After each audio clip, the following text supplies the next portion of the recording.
Ahora presentamos, con un alto contenido para la más exigente teleaudiencia, nuestro acostumbrado comentario editorial, en la voz de Ramón de Luna.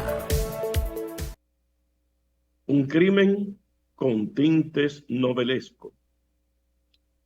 Los dueños de las plantas energéticas que ofrecen luz en el territorio de Haití no eran los únicos que odiaban o no querían saber de Jovenel Moïse. También estaban los importadores de productos alimenticios, los de autos y hasta un par de amantes demasiado cercanos al escenario de la casa presidencial en Pétionville. Martine Moïse, esposa del mandatario, era una mujer dominante, la cual muchas veces ordenó cancelar a determinados funcionarios y discutió públicamente con su esposo, lo que hacía sentir al mandatario un poco abobado. En Palacio habían otros 2 ciudadanos presuntamente fieles a Moïse, su nombrado primer ministro llamado Claudette Joseph y el jefe de la policía, Léon Charles. A Joseph muchas veces se le vio como uno de los favoritos de Madame Martínez. Al menos eso se comentaba por todo Pétionville. Y resulta que el juez Walter Voltaire ahora los acusa a los 3 fatídicamente involucrados en el magnicidio, y resulta y viene a ser que la inteligencia dominicana, que se mantuvo permanentemente investigando, coincide con el juez Voltaire de que los 3 estuvieron involucrados en el magnicidio o señalados como autores intelectuales y materiales del crimen, por lo que las investigaciones llevadas a cabo por más de 3 años van tomando otro giro, por lo que al final se sabrá que fue una monstruosa confabulación. El joven Claudette Joseph disfrutaba como primer ministro cuando atentan contra Moïse, y en los últimos años mantenía una feroz campaña contra la República Dominicana, campaña que arreció cuando lo del canal que comenzaron a construir en Juana Méndez siguió a todo galope, mientras los tribunales en Miami mantienen acusado a otro de los peces gordos involucrados en el crimen, y en Haití los sicarios colombianos que protagonizaron el asalto a la casa presidencial, y estos son mantenidos en prisión para ser juzgados. Se prevé que la nueva acusación a la ex mujer de Moïse, a Joseph, y al ex jefe policial Charles, junto al grupo ya en prisión, moverá a la justicia haitiana para cuando ese país sea intervenido con el contingente que logre apaciguar las bandas y se restablezcan las pocas instituciones del país, como es el caso de los tribunales. Será entonces cuando los autores de la muerte de Jovenel Moïse podrán ser juzgados y castigados con dureza por el pueblo haitiano. Por otro lado, es bueno saber que los servicios de inteligencia dominicanos se habían embarcado como tales en tener su propia investigación de aquel suceso, porque es necesario que todo lo que ocurra o esté por ocurrir en el vecino estado, la inteligencia criolla se haya puesto en acción, por aquello de que camarón que se duerme se lo lleva la corriente. Este fue nuestro comentario editorial en la voz de Ramón de Luna. Bueno, el expresidente estadounidense Donald Trump reconoció este martes las capacidades del ejército de Rusia y recordó sus éxitos militares durante una entrevista con la presentadora de la cadena Fox, Laura Ingraham. En el evento realizado en Carolina del Sur, en el que también participó el público, Trump volvió a arremeter contra los países europeos que no cumplen con sus obligaciones financieras en la OTAN en medio del conflicto ucraniano. Trump explica cómo lograría la paz en Ucrania en 24 horas. Realmente nos enfrentamos a la maquinaria de guerra en Rusia, aseveró.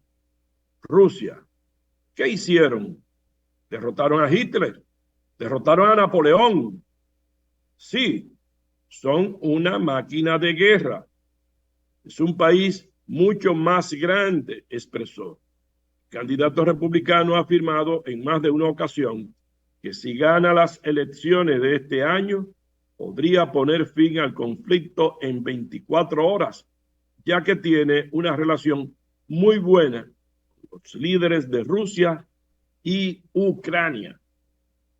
Y a propósito, Rusia ha enviado gratuitamente un total de 200,000 toneladas de cereales a 6 países necesitados de África desde noviembre del pasado año, informó ayer el ministro de Agricultura ruso, Dmitry Patrushev, durante una reunión con el presidente Vladimir Putin. Es la primera vez que nuestro país lleva a cabo una acción humanitaria de tan gran escala, señaló el ministro. El primer barco zarpó el 7 de noviembre del pasado año. El tiempo promedio de viaje de cada barco fue de aproximadamente entre 30 y 40 días. El último barco, llegó a Somalia a fines de enero y la descarga finalizó el 17 de febrero, explicó. Mali recibe otras 25,000 toneladas de grano ruso gratuito. Como resultado, casi simultáneamente se enviaron 200,000 toneladas de cereales al continente africano, afirmó Patrushev. El ministro precisó que Mali, Burkina Faso, Zimbabue y Eritrea recibieron cada uno 25,000 toneladas de grano ruso, mientras que Somalia, como la República Centroamericana, recibieron 50,000 toneladas. Eran los menos beneficiados del Acuerdo de Estambul.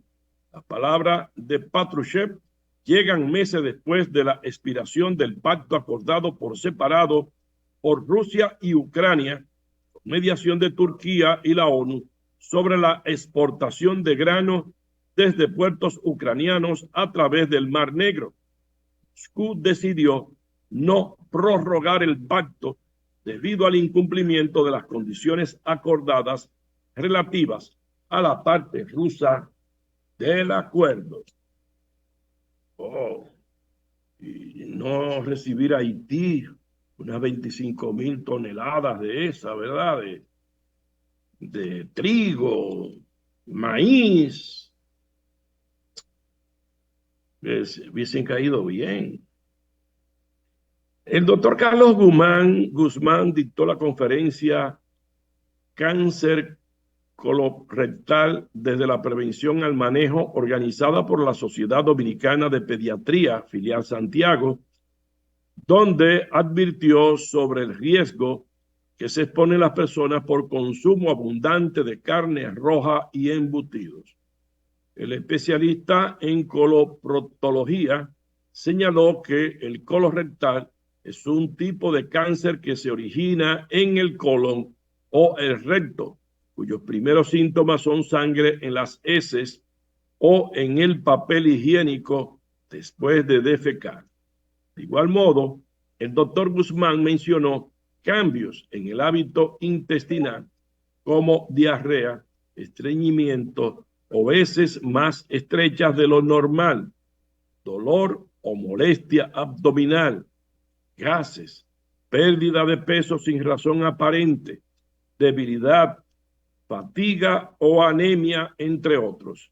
En su ponencia, el especialista manifestó que el consumo de 100 gramos de carne roja por día, al igual que el consumo de 50 gramos de embutidos, es un factor que agrava o altera el cáncer colorectal. Dijo que el riesgo de contraer ese tipo de enfermedad se puede reducir manteniendo una alimentación saludable, al igual que hacer ejercicio con regularidad, no fumando y reduciendo el consumo de alcohol.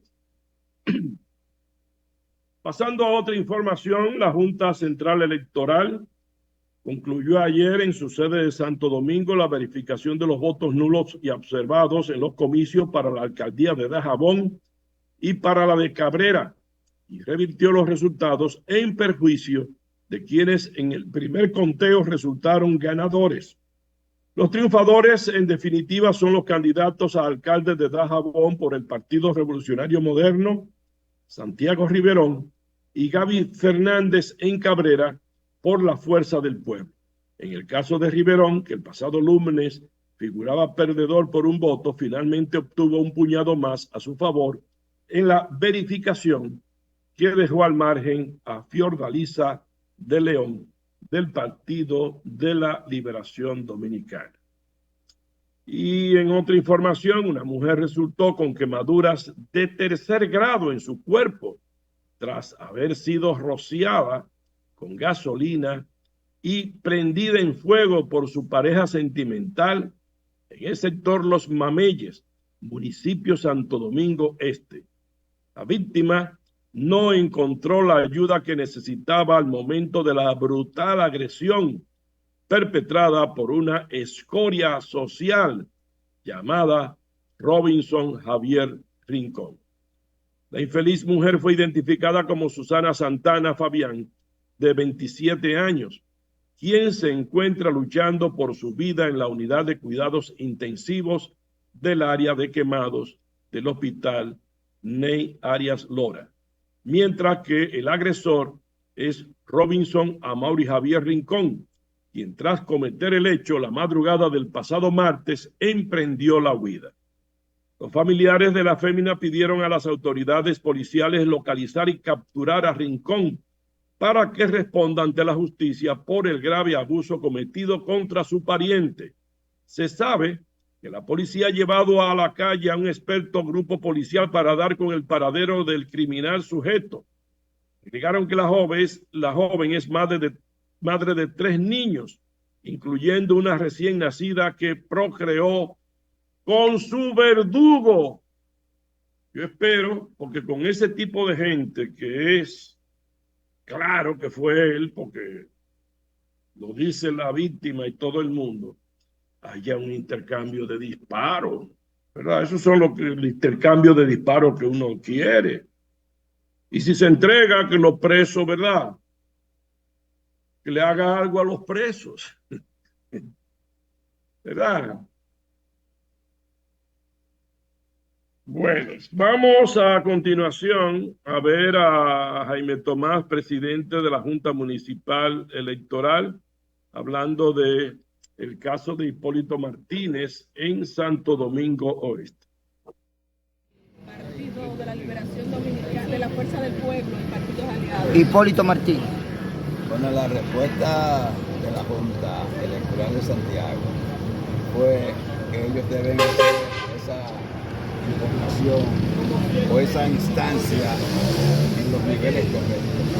¿Por qué? Porque ellos presentaron un documento dirigido a la Junta Central Electoral. Ya por ahí comenzaron mal. Tienen que presentarla a la Junta Electoral de Santiago, que la conoce, Cámara, jueces se reúnen, conocen la instancia, la aprueban o la rechazan. Y después de ahí entonces tienen que ir al Tribunal Superior Electoral, que es el único órgano que tiene el país en materia electoral, que es único, no hay otro. Entonces, lo que decida ese tribunal, si es a favor de ellos, entonces nosotros lo acatamos. Si es en contra, pues sencillamente se queda en contra.